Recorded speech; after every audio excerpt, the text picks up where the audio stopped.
નમસ્કાર દર્શક મિત્રો, પ્રાર્થના સંદેશ ન્યૂઝમાં આપનું સ્વાગત છે।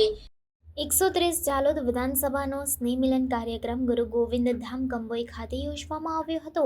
રાજ્ય સરકારના કૃષિ અને પંચાયત મંત્રી બચુભાઈ ખાબડ સાહેબ, પૂર્વ કેન્દ્રીય મંત્રી દાહોદ સાંસદ જશવંતસિંહ ભાભોર સાહેબ, શિક્ષણ મંત્રી ડોક્ટર કુબેરભાઈ ડિંડોર, ઝાલોદના ધારાસભ્ય મહેશભાઈ ભુરિયા તેમજ પાર્ટીના કાર્યકરો દ્વારા ઢોલ નગારા, શરણાઈ તેમજ પુષ્પ દ્વારા સ્વાગત કરવામાં આવ્યું હતું। ગુરુ ગોવિંદ ધામના દર્શન કરી પરિસરમાં વૃક્ષારોપણ કરવામાં આવ્યું હતું। દીપ પ્રાગટ્ય કરીને કાર્યક્રમને ખુલ્લો મૂકવામાં આવ્યો હતો।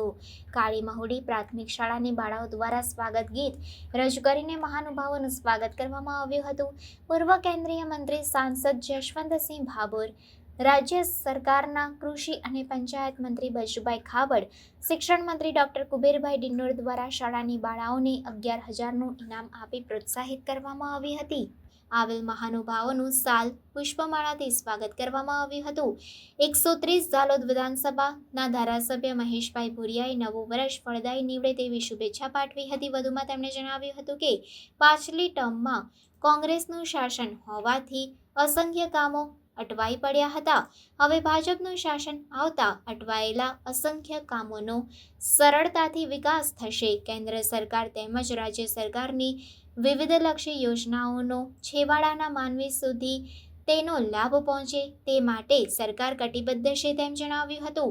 રાજ્ય સરકારના કૃષિ અને પંચાયત મંત્રી બચુભાઈ ખાબડ તેમની આગવી શૈલીમાં પ્રવચન કરી દિવાળી અને નવા વર્ષની શુભકામનાઓ પાઠવી હતી। પૂર્વ કેન્દ્રીય દાહોદ સાંસદ જશવંતસિંહ ભાભોરે જણાવ્યું હતું કે રાજ્ય અને કેન્દ્ર સરકાર દ્વારા અનેક પ્રકારની યોજનાઓ અમલમાં મૂકવામાં આવી છે। ખાસ કરીને આદિવાસી વિસ્તાર માટેની ખાસ યોજનાઓનો લાભ દાહોદ જિલ્લાને વિશેષ પ્રમાણમાં મળ્યો છે તેમ જણાવ્યું હતું। આ પ્રસંગે 130 ઝાલોદના ધારાસભ્ય મહેશભાઈ ભુરિયા, રાજ્ય સરકારના કૃષિ અને પંચાયત મંત્રી બચુભાઈ ખાબડ, શિક્ષણ મંત્રી ડોક્ટર કુબેરભાઈ ડિંડોર, તાલુકા પ્રમુખ, જિલ્લા પ્રમુખ, તાલુકા સદસ્યો, જિલ્લા સદસ્યો, સરપંચો, પાર્ટીના વરિષ્ઠ કાર્યકર્તાઓ, પત્રકાર મિત્રો, સંગઠનના હોદ્દેદારો, પ્રજાજનો ખૂબ જ મોટી સંખ્યામાં ઉપસ્થિત રહ્યા હતા।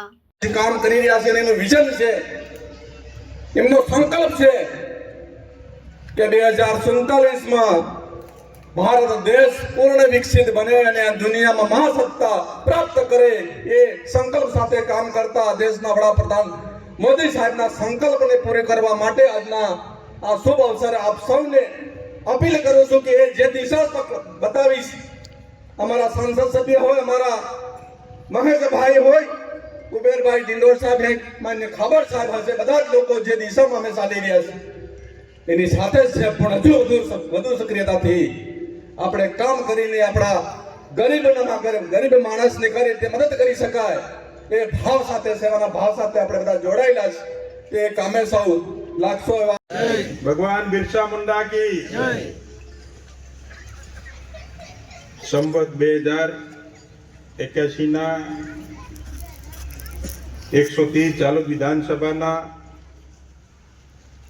સ્નેહ મિલન કાર્યક્રમમાં ભગવાન ગુરુ ગોવિંદની પવિત્ર ધરા ઉપર આજના કાર્યક્રમમાં ઉપસ્થિત રાજ્ય સરકારના કેબિનેટ મંત્રી, દાહોદ જિલ્લાના પ્રભારી મંત્રી, આદિવાસી સમાજનું ગૌરવ એવા અમારા લોકપ્રિય મંત્રી કુબેરભાઈ ડિંડોર સાહેબ, એવા જ બીજા આપણા જિલ્લાના પનોતા પુત્ર, આપણા સૌના માર્ગદર્શક, રાજ્ય સરકારના કૃષિ અને પંચાયત મંત્રી બચુભાઈ ખાબડ સાહેબ, આપણા સૌના પ્રિય અને ત્રીજી વાર નરેન્દ્ર મોદી સાહેબની ટીમના લોકપ્રિય સાંસદ માન્ય જશવંતસિંહ ભાભોર સાહેબ, આપણા સૌના સંગઠનના જિલ્લાના અધ્યક્ષ, આપણને બધાને સંગઠનનું માર્ગદર્શન પૂરું પાડ્યું છે એવા શંકરભાઈ અમલ્યાર સાહેબ, 15મી ગુજરાત વિધાનસભાના મારા સાથી, ગરબાડાના લોકપ્રિય ધારાસભ્ય મહેન્દ્રભાઈ ભાભોર સાહેબ, જિલ્લા પંચાયતના પૂર્વ અધ્યક્ષ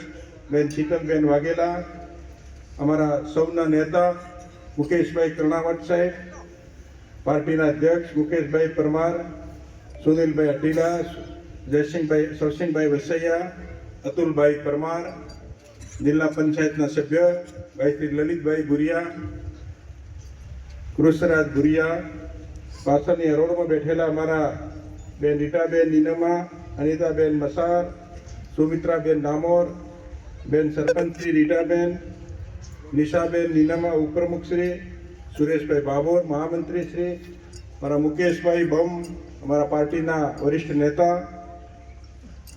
કાળુભાઈ નિસરતા પાર્ટીના મહામંત્રી શ્રી, ઉપસ્થિત સૌ જિલ્લા પંચાયતના સભ્યશ્રીઓ. આજનો દિવસ એ 17 નવેમ્બર 1913 જે માનગઢની ધરતી પર ગોવિંદ ગુરુના નેતૃત્વમાં જે દેશને આઝાદી અપાવવા માટે જે યુદ્ધ ખેલાડીઓમાં અમારા 1507 આદિવાસી શહીદ સુરમાઓ શહીદ થયા એમને અમે શ્રદ્ધાંજલિ આપીએ છીએ. અને આજે આ સ્નેહ મિલન કાર્યક્રમ ઝાલોદ વિધાનસભાનો આ કંબોઈ ધામ ગોવિંદ ગુરુની જે કર્મભૂમિ અને સમાધિ સ્થળ છે ત્યાં જે સ્નેહ મિલન કાર્યક્રમ કરીને એમના સંદેશને અમે યાદ કર્યો છે. અને સાથે સાથે આપણા સન્માનીય દેશના પ્રધાનમંત્રી નરેન્દ્રભાઈ મોદી સાહેબે જે આદિવાસી સમાજની અસ્મિતા, ગૌરવ અને સ્વાભિમાન જે અપાવવાનું જે કામ કર્યું છે એમને પણ અમે યાદ કરીએ છીએ. અને સાથે સાથે સરકારની યોજનાઓ જે જમીની સુધી અમારા છેવાડાના માનવી સુધી પહોંચે એના માટે રાજ્ય સરકાર કટિબદ્ધ છે. અમારા જસવંતસિંહ બાબોર સાહેબ, અમારા મંત્રીશ્રી, અમારા ધારાસભ્યશ્રીઓ, અમારા શંકરભાઈ અને અમારી સંગઠનની પૂરી ટીમ આજે સાથે મળીને નવા વર્ષની દરેક અમારા ભાઈ બંધુઓને ઢેર સારી શુભકામના પાઠવીએ છીએ. નવા વર્ષની શુભેચ્છા પાઠવીએ છીએ. આ સ્નેહ મિલનમાં આજે મોટી સંખ્યામાં અમારી માતા બહેનો, અમારા કાર્યકર્તા બંધુ ભગીની બધા આવ્યા, એમને અમે ઢેર સારી શુભકામના પાઠવી. પ્રાર્થના સંદેશ ન્યૂઝની તમામ લેટેસ્ટ અપડેટ્સ માટે ચેનલને હમણાં જ લાઇક, શેર અને સબસ્ક્રાઇબ કરો.